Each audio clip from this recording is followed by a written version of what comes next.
تو جو پہلا سوال ہے وہ یہ ہے کہ ہم اپنے گھر میں اپنے آپ کو محفوظ نہیں سمجھتے، دوسروں کے بارے میں اوور تھنکنگ کرتے رہتے ہیں کہ وہ ہمارے خلاف پلاننگ کر رہے ہیں، اسی لیے پھر ہم یہ جادو شادو کے وسوسوں میں بھی چلے جاتے ہیں اور پھر بھاگتے رہتے ہیں، دوڑتے رہتے ہیں۔ حضرت واصف علی واصف رحمۃ اللہ علیہ کا بڑا پیارا فرمان ہے کہ سیکیورٹی کا احساس ہی سب سے بڑی انسیکیورٹی۔ 28ویں پارے میں قرآن کریم کی آیت ہے، اس کا مفہوم ہے کہ جو لوگ اللہ پر توکل کرتے ہیں، مکمل طور پر اللہ پہ ان کا پورا اعتماد ہوتا ہے، پورا یقین بیٹھ جاتا ہے، تو جو آس پاس کے لوگ چالیں چل رہے ہوتے ہیں ان کی وہ چالیں ان کا کچھ نہیں بگاڑ سکتے، کیونکہ جو اللہ ہے نا وہ بڑی باریک بینی سے ساری چیزوں کو دیکھ رہا ہوتا ہے، اور جس کا فیتھ اللہ پر قائم ہو جائے اس کو پھر ایسا وسوسہ آنا ہی نہیں چاہیے۔ اب ہوتا کیا ہے، خواتین گھر میں بند ہوتی ہیں، اس طرح سے باہر نکل نہیں سکتی، اور آپ کو پتا ہے کہ یہ تھوڑی گھریلو پالیٹکس چل رہی ہوتی ہیں، تو کہیں نہ کہیں وہ خوف آ کے دل میں بیٹھ جاتا ہے کہ کہیں یہ میرے بچوں کو نقصان نہ پہنچا دے۔ کمبائنڈ فیملی سیٹ اپ ہوتا ہے اور وہی خیال کا پہیہ چلتا ہے۔ میں اپنی ویڈیوز میں بتاتا رہتا ہوں کہ سب سے بڑی خیر پازیٹیو تھنکنگ ہے، سب سے بڑا شر نیگیٹو تھنکنگ ہے۔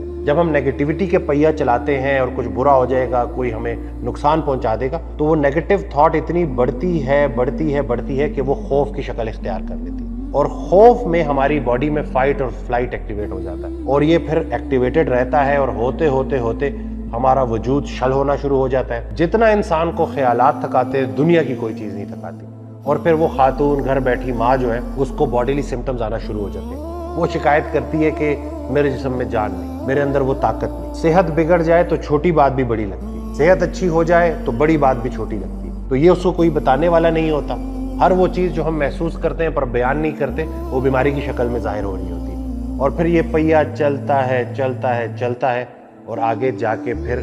وہ جو بچوں کو ایک صحت مند مسکراتی ماں نظر آنی چاہیے، وہ نظر آنا بند ہو جاتی ہے، جس کا ڈائریکٹ امپیکٹ پھر اس خاتون کے بچوں پر بھی ہوتا ہے، اس کے شوہر پر بھی ہوتا ہے۔ تو پہلا سٹیپ جو ہم نے کرنا ہے نا، کہ اس وقت تو یہ بات مان لیں، بلکہ اس کے اوپر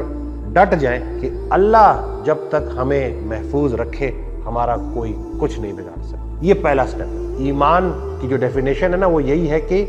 یقین کو پختہ کرنا، اور وسوسہ کیا ہے؟ ایمان کی نفی۔ اندھیرا جو ہے نا وہ وسوسہ ہے، یقین جو ہے وہ نور ہے۔ تو پہلا سٹیپ یہ ہے کہ اپنے اوپر یہ جو ہے کام کرنا شروع کریں، اور جو نیگیٹیوٹی کا پہیہ ہے اس کو ریورس ڈائریکشن میں چلانا شروع کریں، اور اس کے بعد جو اگلا مرحلہ ہے کہ اگر آپ کی والدہ یا آپ کی بہن اس میں آپ کو یہ سمٹمز نظر آ رہے ہیں تو اسے سائیکالوجسٹ کے پاس لے کے جائیں، سائیکو تھراپی کے سیشنز کروائیں۔ بیمار لوگ کاؤنسلنگ سیشن نہیں لیتے، سمجھدار لوگ کاؤنسلنگ سیشن لیتے۔ تو اگر اپنے آپ سے نہیں ہو پا رہا، خیالات کنٹرول نہیں ہو رہے، تو ڈائریکٹ میڈیسن پہ نہیں لگانا، سائیکو تھراپی سے، کاؤنسلنگ سیشن سے، لائف سٹائل ماڈیفیکیشن سے بڑی بہتری ہو جاتی ہے۔